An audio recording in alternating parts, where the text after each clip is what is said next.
Welcome to the Migrant Resource Centre, Northwest Region Incorporated Diversity and Disability YouTube channel. Your Life, Your Voice program, where self-advocates and professionals in the disability sector are interviewed. The Diversity and Disability Project would like to acknowledge the traditional owners of the land on which we work and live and recognise their continued connection to land, water and community. We pay respects to elders past, present and emerging. Nothing about us without us. We pay respects to all self-advocates who have worked hard over the years and are still working tirelessly for their rights, supporting others with disabilities and human rights for all. This channel is for people with disabilities who aspire to seek self-advocacy role models to inspire change in their everyday lives. Nothing about us without us. Choice and control are central themes. Every interview is as unique as you and I. And it has our fundamental universal human rights ethos of respect for persons with disabilities, having their views heard and acknowledged. After all, it's all in the name. Your life, your voice. Be the voice of change in your life.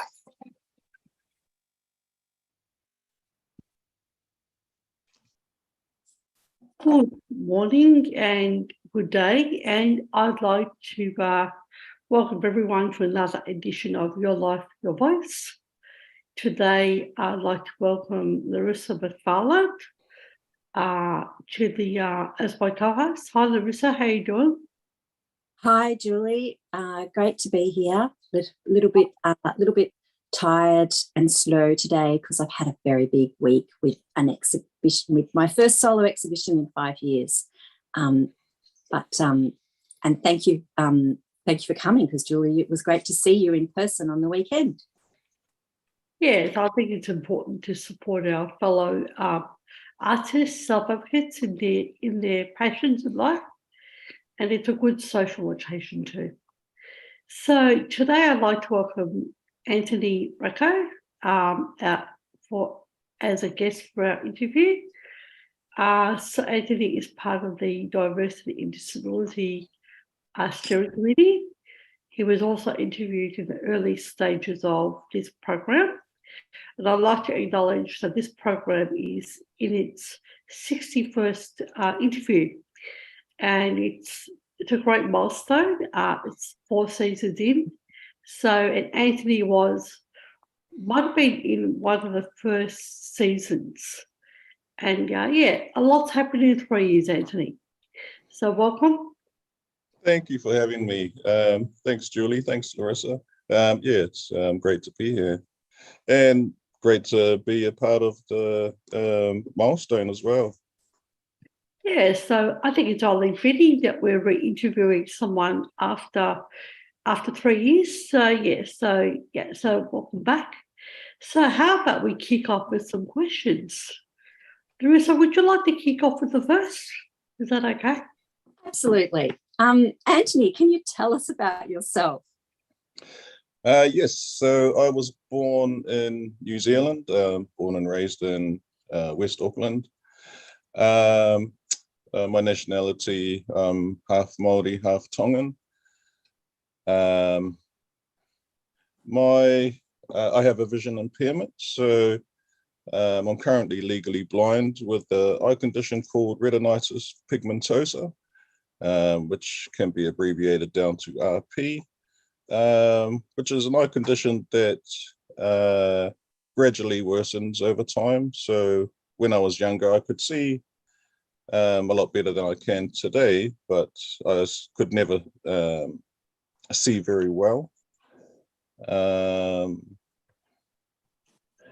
And my background is predominantly, like my professional background's predominantly been in the music industry. I'm a freelance audio engineer, so I mix and produce, record songs for artists. I've been in a few professional bands and done national tour in New Zealand and Australia things like that, which was a lot of fun. More recently, I've decided to change career paths. So I recently completed a diploma in community services. So I have a strong passion for helping people with disabilities. So I wanted to sort of get qualifications so I could get a role in that, in the disability sector.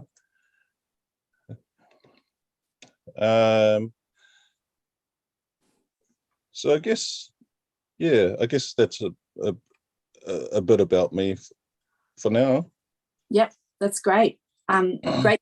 I think you're probably one of the best answers we've had, because it's actually quite hard to have an open-ended question like that, and you have just covered lots of it. Thank you. And how long have you been part of diversity and disability? Oh, it's been quite a while. Just off, I guess, maybe about 4 years. There was a stage while I was doing my course that I wasn't able to attend, a lot of the meetings just due to overlapping schedules. So yeah, and that was disappointing that I had to miss a lot of the steering committee meetings, but I'm now completed that course and I'm back on board, and yeah, excited to move forward. What drew you to join diversity and disability? Well, a friend of mine told me about it, and I thought, yeah, that sounds really great, and I wanted to learn more about the disability sector. I knew, all I knew basically previous to joining was, my own lived experience. And, I was just hungry to learn more.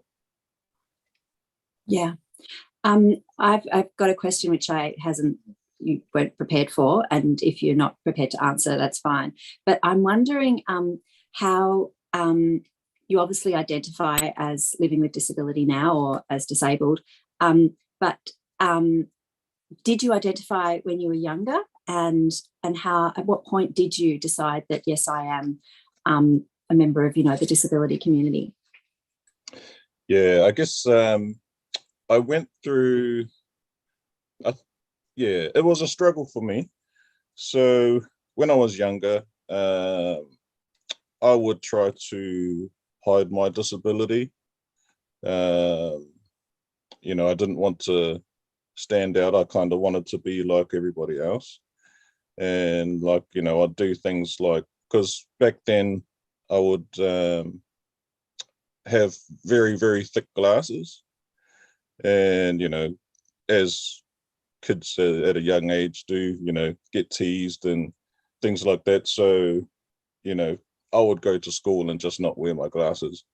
And that sort of avoided a lot of that, I guess, ridicule around disability. And I guess, as I grew older, I kind of matured a lot more. And I guess it came to a stage where I accepted my disability, and that was a big part of for me to move forward. How old were you then? I guess I think it was maybe only about, it was quite recent, so it's probably only really like fully accepting. Like I slowly was accepting, but the point where I felt like I fully accepted it was probably only maybe about 10 years ago. Yeah. And the thing is that we're still on this journey of trying to fully accept this and, accept living with disability, not because we're not on board, but the pressures of society sometimes get a bit much for us, I find, and the pressure to fit in or to be normal or to not identify as disabled can sometimes, win us over. So, yeah, you're not alone in that transition or that struggle, or but thanks for sharing.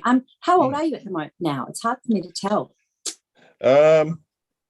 Actually, I try to forget my age, so I'm actually not sure, but I know I'm in my I'm around 46, 47. Great. Just to context, you could be 25 for all I know. Yeah. Over to you, Julie. Yes. So, we're talking off air about some legal goals. So, how about we sort of like go in that direction? So, what goals have you achieved, and how do you navigate your way around?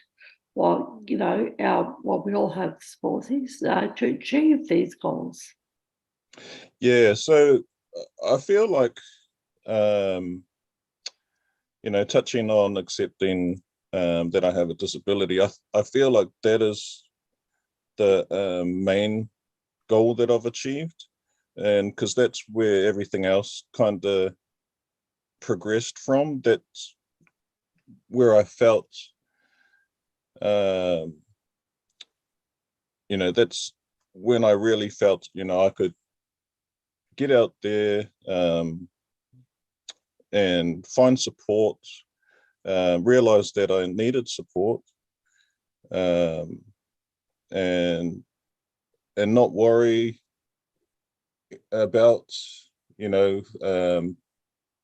maybe what society may think of me and how I may look in public with a cane or a guide dog or things like that, or and really just being a part of society, in a open way. So I think that's for me is my main goal that I think I've achieved.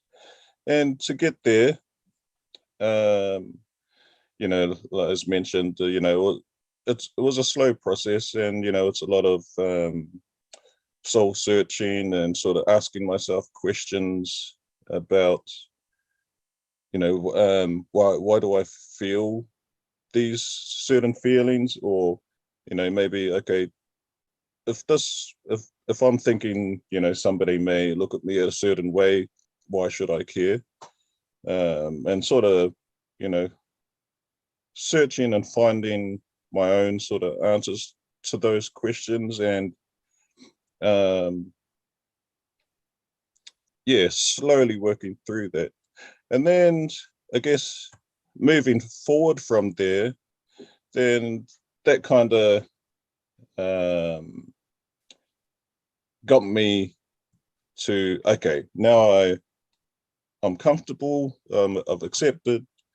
Now I'm looking for, what I want to do now. So I've always been in the music industry as a audio engineer, music producer, but that was, I worked for myself. So, I wasn't out in the public. So when I moved to Australia, which was about 9 years ago, I didn't know, this was a totally new city. I didn't know how to navigate to get anywhere. And I decided that, I did want a career change, and I wanted to get into the disability sector. So I went to a disability employment service and said, okay, I'm looking for a job. And the person there told me, okay, that's great. So how are you going to get to these jobs? And then I thought, oh, okay. Didn't think about that one. So, I might have to work on my orientation and mobility training to, get me from my home to workplace. So that pushed me on to getting orientation and mobility training to use a cane, to use public transport,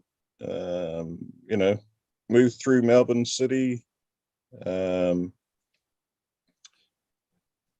that took a while, and the services that I received in that area were absolutely amazing. And then that eventually moved to me receiving a guide dog, which was only about a year or so ago that I got my first guide dog. Wow, And then guide dog, and how that was, what that experience was like. That would be big. No, that was huge, and it was actually towards the end of COVID. So I was comfortable walking around with my cane and sort of getting places, and then I sort of I was thinking about a guide dog, but I wasn't quite too sure. I didn't want to get a guide dog, and I wasn't gonna utilize a guide dog to its full potential. So I wanted to weigh up those aspects, but I decided to go for one because my life was getting a lot busier. I had more aspirations that are what I wanted to do, and I thought, okay, what else could I do that I kind of would be more difficult now that I could do easier with a guide dog. And so I decided to get one, and because of COVID, the waiting time was about 20 months. And I got the phone call, and I was over the moon when they had matched me with a guide dog, a beautiful boy named Brett. And did it take I imagine it's not just the dog that at this point the dog was trained, like you'd need to be trained. Did it take a lot of training on your part to try to learn how to use your guide dog? Yes. So when we get matched with a guide dog, we basically go through a 4-week training session, which is 5 days a week for 4 weeks. And the trainer, in my case, came to my house Monday to Friday, and he basically showed me, how to handle a guide dog, from grooming to all the different commands to, looking after his needs and how to troubleshoot different problems that may happen, and just very extensive. And then once that's over with, then we get ongoing support after that if we have any problems. But it's typically the first year is typically the crucial year for a guide dog and the handler to sort of get to know each other. How often does that not work out and you have to start again with a new dog? I would honestly wouldn't know. Okay. Yeah. But I guess what you're saying is that it's a very close relationship, and to make it work, it has to work. Like you have to be able to communicate with each other. And I guess just like people, we can't always do that. I live with cats. I have a cat family, and they're all completely different, and some of them I haven't always got along with. So, Yeah. yeah. Cool. All right. So out of interest too, how did you find you went to the Disability Employment Service? Were they helpful at all, apart from in telling you that you needed to get some orientation training? Were they Yeah, helpful? no, they were very helpful. So I guess you know, it was the to get the orientation mobility was just, the basic fundamentals of, like, when I do get a job, how am I going to get there, those sort of things that maybe I was sort of taking for granted, that, oh, okay, I'll worry about that later kind of thing. That's probably what my attitude was back then. But yeah, they were very supportive. They helped with and I'm receiving that service today as well. So they helped me with putting together my CV, maybe mock interview scenarios,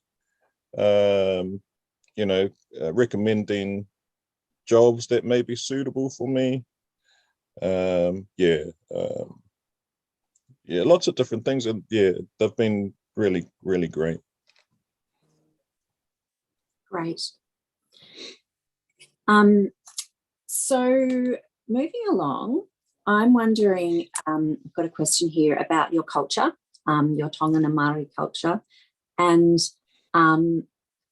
how has that impacted your ability to do the things you want to do? Or what does that mean in your life, I guess? There's many ways you could answer that question. Yeah. So I guess, when sort of talking about culture, for me, I kind of, it's, I think about, my family and sort of how I was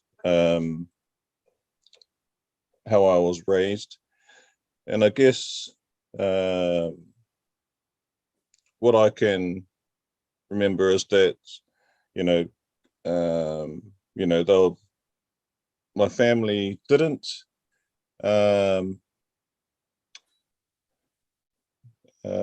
they allowed me to do things that a normal kid would be able to do. They didn't kind of wrap me in cotton wool sort of thing and try and protect me from certain things. I was able to, get out and do things and not have any sort of restrictions. And, they were supportive with eye appointments and, trying to figure out what best ways to do things around the house that would, support me better. But I guess one thing that may be what I could have had different would have been around employment. I guess when I became of age where I could, get a job, then I was, there was no expectations for me to get a job. Because of your vision impairment, or because of your culture? Just because of the vision impairment. Yeah. So because I had like a disability pension, and so there wasn't any sort of pressure for me to, hey, you need to get a job. Whereas in hindsight, I think I would have, I wish I had that pressure. Because I've researched a lot of different stories about other people with disabilities, and there's one theme that kind of always stands out to me, is that, you know, when some of the stories where, you know, when they're growing up, when they became of working age, you know, their parents are like, you get a job and otherwise you're going to get kicked out of the house. You know, there was just, you know, there's no excuses. You know, you have a disability, but you can still get out there and get a job like everyone else, you know, like your other siblings, or, you know, things like that. Yeah, that the attitude that, like, lots of disabled people who grew up with a disability face around, you know, not getting the same level of encouragement or support to get work, is sort of like, oh, well, you're not really capable, or we're not willing to make, you know, the world's too hard, so don't worry about it. That sort of attitude. Graham Innes has a great quote. He was one of the disability commissioners here in Australia a while back, probably maybe a decade ago, but he's, you know, been around, done lots of things. Do you know Graham Innes? You should look him up, actually. He's a vision impaired man, and he has done amazing things. He's not in Melbourne, though. He's Queensland or South Sydney, I think, and he's taken on the government around accessible transport and around lots of things. I think planes are one of his passions at the moment, like being able to independently be able to access getting on public transport and planes, because, as I'm sure you know, people see you with your guide dog and suddenly they're like, oh no, you can't get on, you might, like, you know, blow up. I don't know, this sort of fear that people have. But anyway, he has a quote, and he says, he calls it the low I've forgotten it. Oh, Julie, can you help me? I don't know the quote like word by word, but it's something like The soft bigotry of low expectations. The soft bigotry of low expectations. Thank you, Julie. yeah.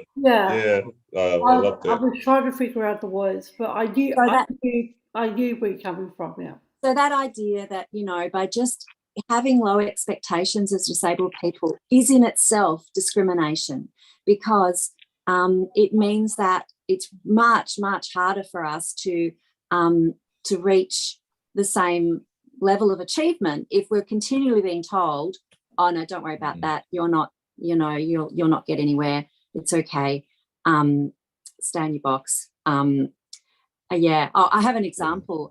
Sorry, I'm taking away from your story, but I was a smoker. I still am, actually. Well, I'm a smoker who doesn't smoke. Anyway, I was a smoker, and I went to the doctor and said, I want to give up smoking. And she said, oh, Liv, you've got too many other problems. You've got too many other disabilities. I wouldn't worry about it. And that happened continually from many doctors and many of my friends too, who had various disabilities, particularly psychiatric diagnoses. We were all told, oh, don't worry about giving up smoking. And this is when there were big quit campaigns everywhere. But, you know, that's a real sort of discrimination. It's like, oh, it's too hard. You're not that important. We don't care if you, you know, die of emphysema and cancer. So, yeah, it's the soft bigotry of low expectations by the Graham Innes. I think that's really true for, you don't even have to be disabled in the cold sector. If you're a woman, you're actually faced with similar attitudes. Yes, because as we know, ableism intersects with racism and sexism, and they all are actually very similar forms of oppression. And they all work in tandem with each other. They do, indeed. So, do we want to move on? We do, but I have a question to go back to. Sorry, I'm taking this all over the place, but I want to go back to when you were talking about, the sort of the big conversations you were having with yourself around, do you have a disability? Are you okay with that? What does that mean? What do people think, when they see you? All those sort of questions. And I get it, because I did it. It's about 10 years ago now, and I remember saying, I felt like I was having an identity crisis. And I remember saying to someone, I'm having an identity crisis. Like, I know I have a disability. Like, it's been years. I have a brain injury. I have mental illness. I have lots of things. But I was also an artist, and I was confused about where to identify, to put that first, and to be a disabled artist. And I knew that to do that would stop my identity crisis, because otherwise I felt like I was running away from myself and trying to pretend I was something else. And anyway, my question was, I'm sure there were lots of moments where you went, aha, I've got it. So are you able to tell us, was there a light bulb moment along the way that sort of supported you to sort of come out as disabled, or to embrace that? Or was there a moment that just helped? I imagine joining diversity and disability was a helpful thing. Was there and you, again, this might be, you need more time to think about it, but have you got an answer? Yes. So what immediately sort of popped in my head when you asked that question was, I had always had a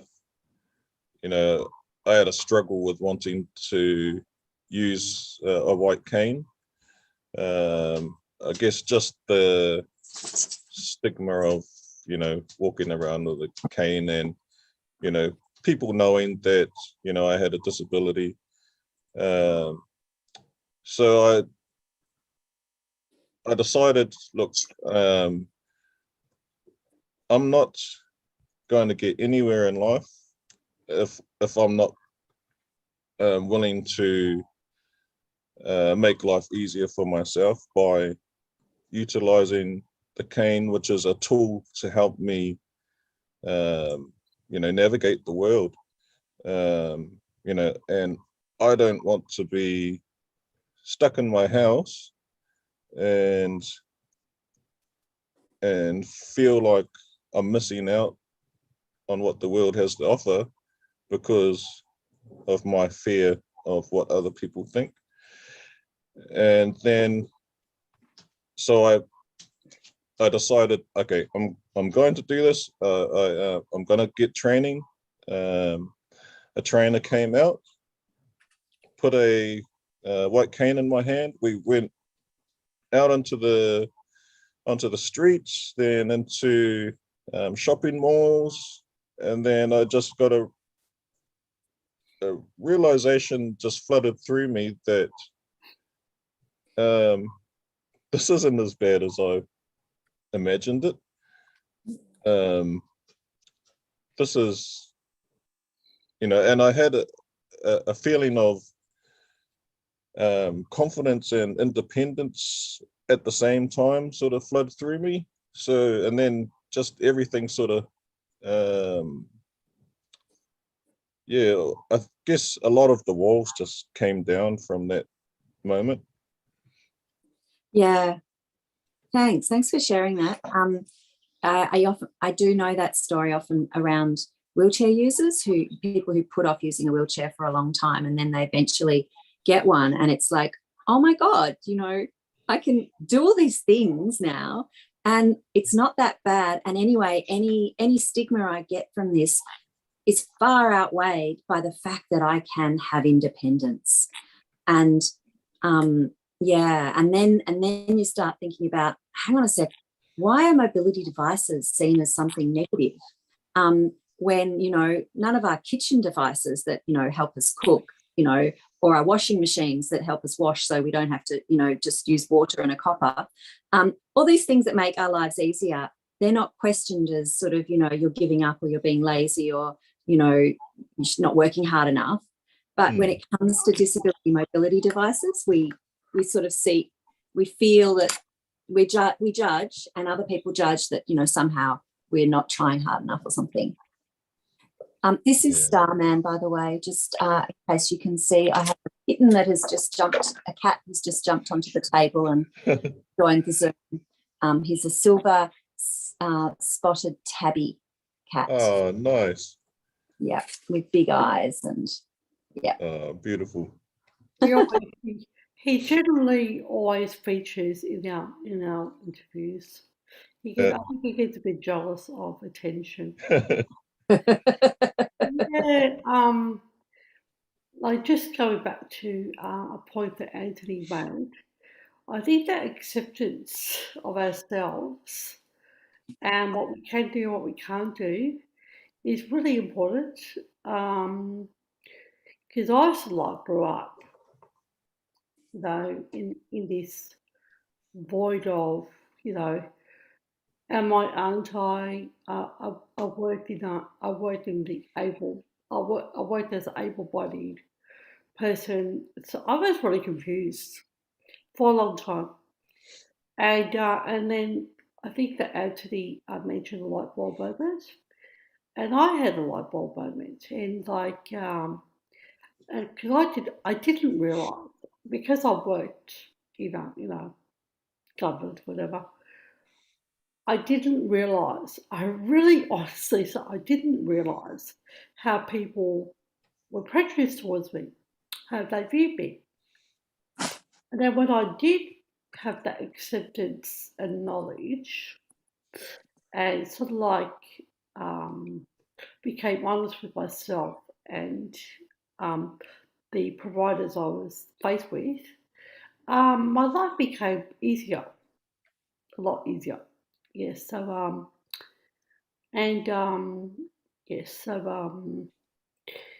I think that there was a bit of discrimination of how I did things.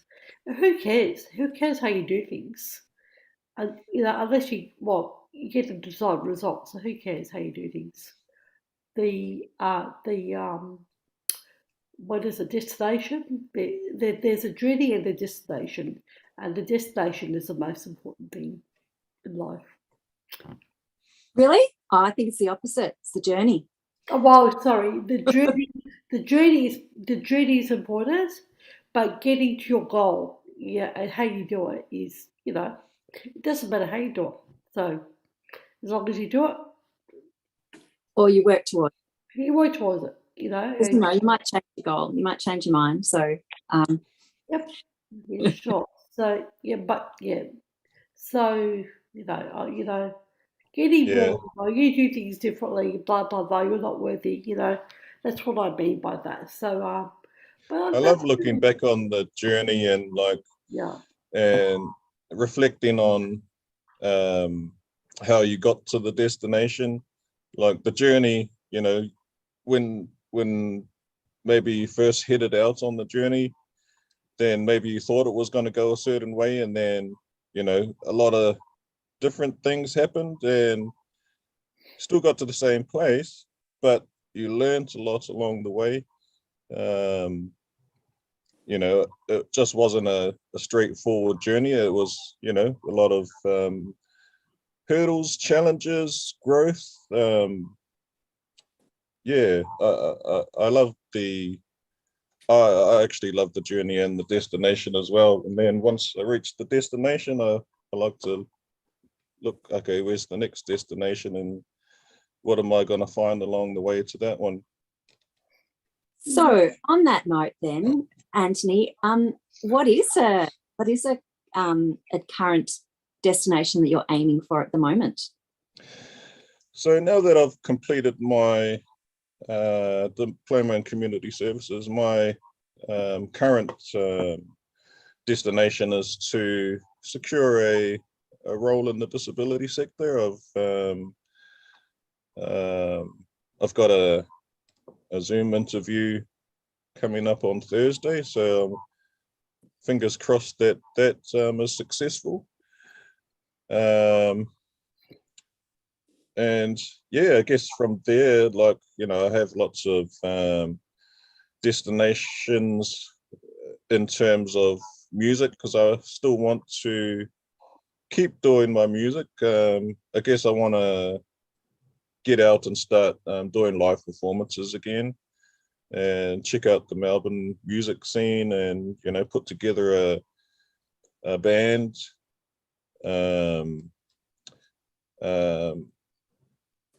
I have other destinations of wanting to be a part of,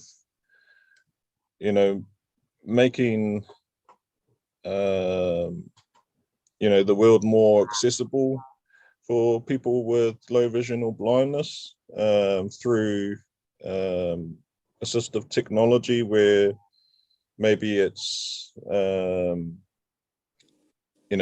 making it easy to get through public areas like train stations, libraries,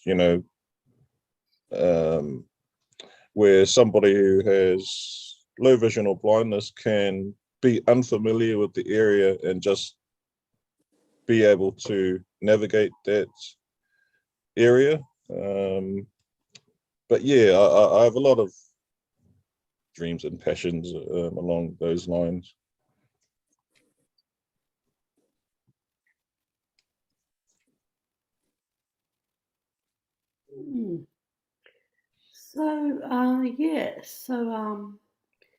It's always great to have another goal, another passion to work towards. And Antony provided the music to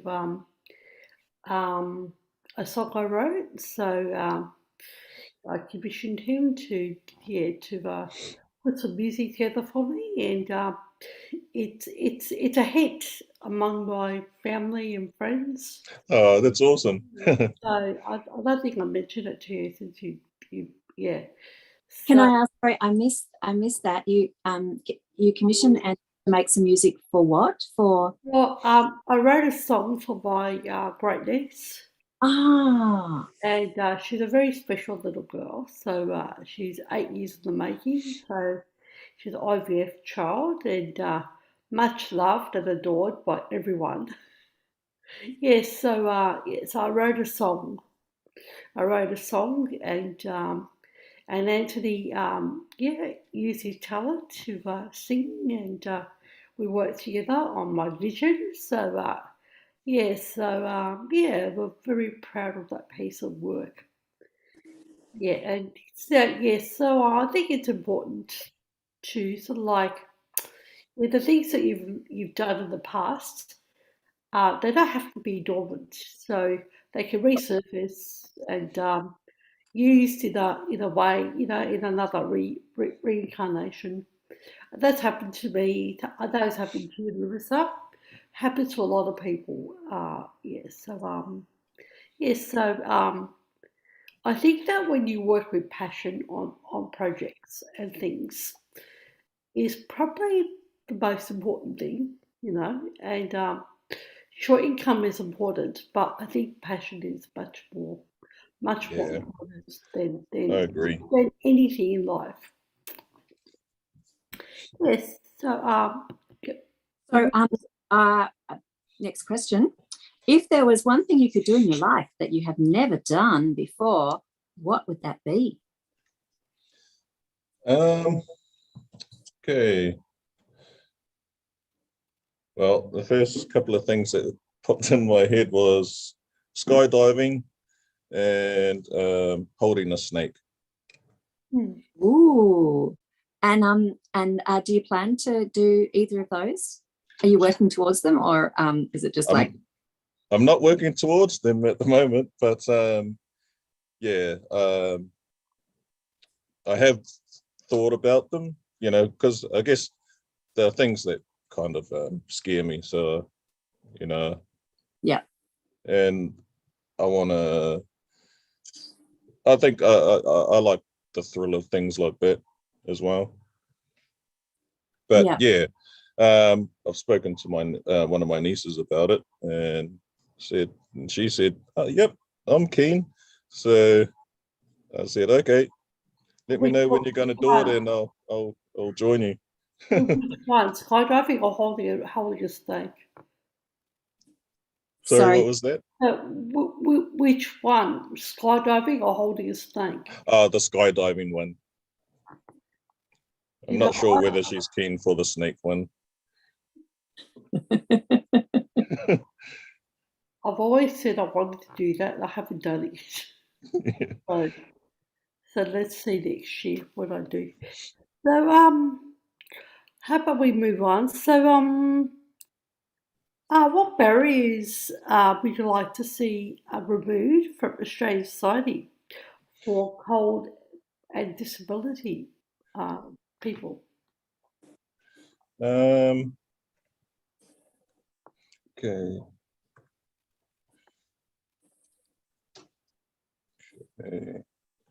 If you'd like to pass, that's fine, Anthony, on that question. No, I think I've got some. It's a big question, actually. Like, there's so much that we could get rid of. There's so much there to unpack. That it feels overwhelming, doesn't it, sometimes? Yeah, so I think, it is it can cover a lot. So I guess, some of the barriers would be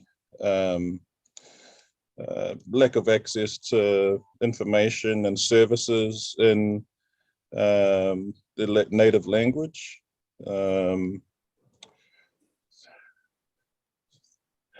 Maybe a lot of, there may be limited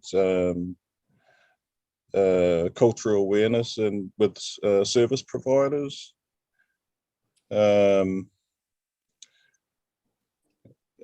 Discrimination, stereotyping, and isolation as well.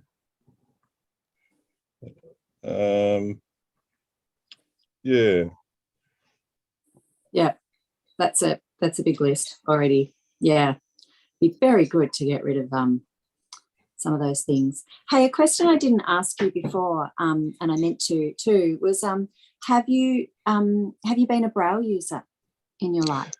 No, I haven't. I'm not sure why. I guess because my vision kind of, I was able to use magnification to read things, and then once sort of technology improved with being able to read me, screen readers being able to read me things, then but no, I didn't. It's not as common anymore with the new technologies that we have. Yeah, that's cool. Yeah. Julie, over to you. I think we're coming to the end of our interview, quite honestly. Any other comments? I suppose the general question would be, I think we discussed this to some degree. What's your opinion of an empowered person? That's another big topic. So I guess, sort of, to me, an empowered person, self-aware, has self-acceptance, has confidence, and is assertive in advocating for themselves. I guess, positivity, has resilience,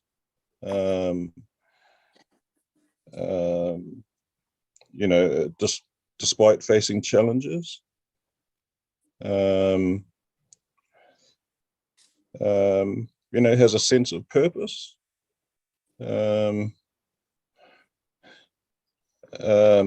has a network of strong people around them, like family, friends, organizations, community.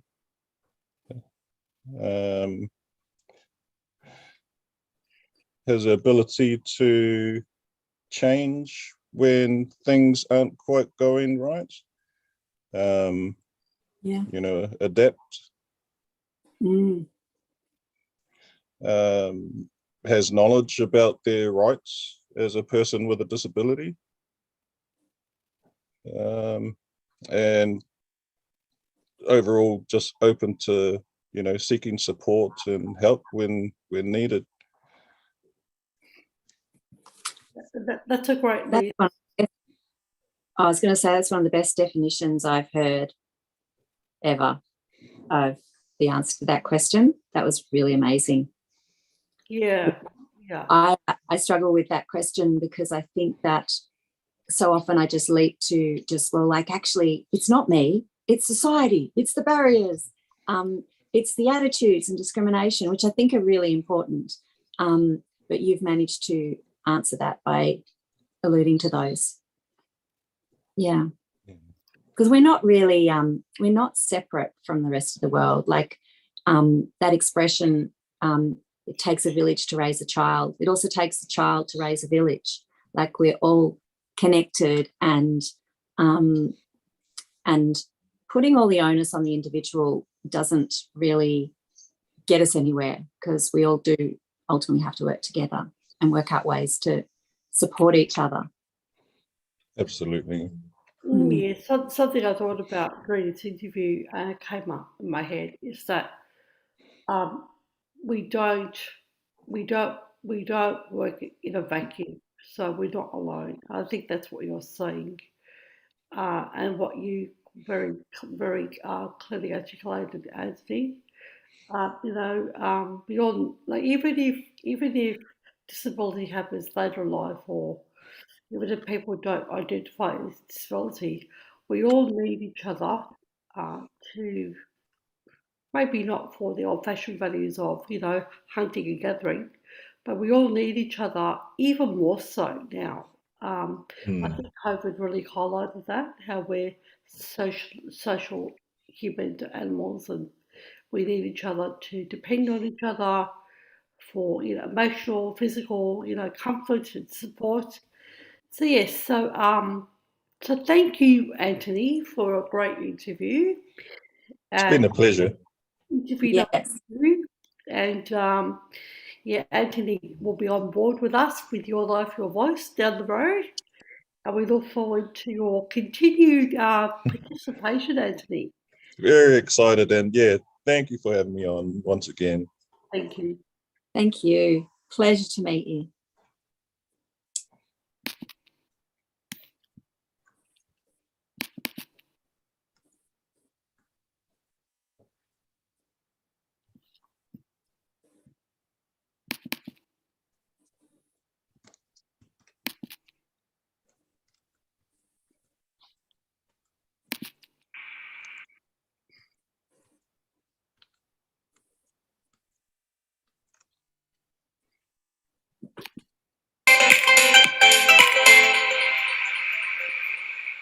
Catch us on Your Life, Your Voice YouTube channel, live every Monday fortnight or on demand.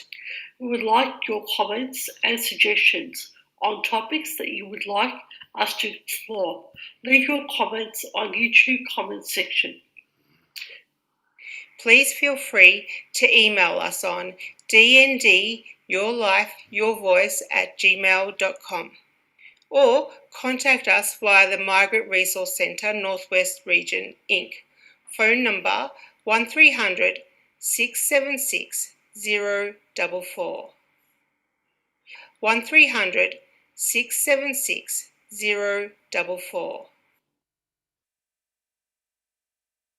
Diversity in Disability is a project of the Migrant Resource Centre Northwest Region Incorporated, and would like to thank the management for funding this project, especially living through the COVID-19 pandemic. The pandemic has been difficult for people with disabilities living in isolation.